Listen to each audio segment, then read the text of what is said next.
आज महात्मा गांधी के साथ साथ लाल बहादुर शास्त्री की भी जयंती है। प्रधानमंत्री के तौर पर उनका कार्यकाल सिर्फ 19 महीने का था, लेकिन 19 महीनों में उन्होंने कई ऐसे फैसले लिए जो बेहद असरदार रहे और 60 साल बाद भी आज आपको देश पर उसका असर दिखाई देता है। लेकिन गांधी परिवार से नहीं होने की वजह से उनकी उपलब्धियों का कभी कोई प्रचार नहीं किया गया। उनके साथ बड़ी नाइंसाफी हुई और शायद इसीलिए वो भारत के सबसे अंडररेटेड प्रधानमंत्री हैं। और इसीलिए आज मैं उनकी कहानी, उनके बारे में आपको थोड़ा बताना चाहता हूं। हो सकता है आज की पीढ़ी उनके बारे में बहुत कम जानती होगी।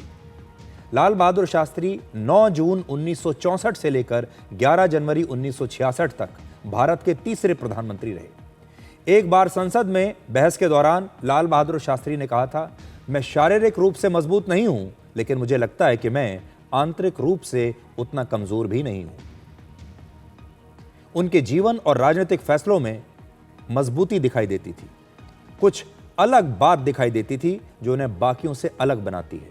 पहला, जय जवान जय किसान का जो नारा है, जो आत्मनिर्भर भारत का सूत्र है। आज हम आत्मनिर्भर भारत की बात करते हैं, मेक इन इंडिया की बात करते हैं। यह सूत्र सबसे पहले उन्होंने दिया था।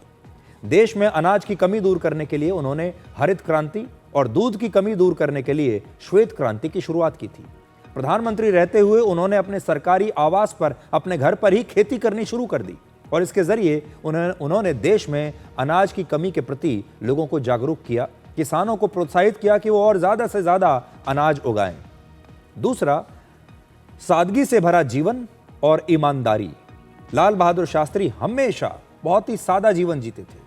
हमेशा खादी का बड़ा साधारण सा धोती और कुर्ता पहनते थे। अपने शुरुआती दिनों में वो साइकिल पर दफ्तर जाते थे और जब वो प्रधानमंत्री भी बन गए तो उन्होंने अपने परिवार को कभी अपनी सरकारी गाड़ी का इस्तेमाल नहीं करने दिया।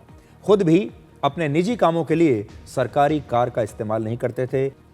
प्रधानमंत्री रहते हुए उन्होंने अपने निजी काम के लिए अपनी अलग एक प्राइवेट कार खरीदी और इसके लिए उनके पास पैसे नहीं थे और तब उन्होंने पंजाब नेशनल बैंक से 5,000 रुपए का लोन लिया था। ये वो कार है जो इस समय आपकी स्क्रीन पर है। उस समय शास्त्री जी के पास कुल 7,000 रुपए थे और कार की कीमत थी 12,000 रुपए और इसीलिए उन्होंने ये लोन लिया। उनकी मृत्यु के बाद उनकी पत्नी ने इस कार का लोन चुकाया था। लाल बहादुर शास्त्री मेमोरियल में आज भी ये कार रखी हुई है। ये तस्वीर वहीं की है।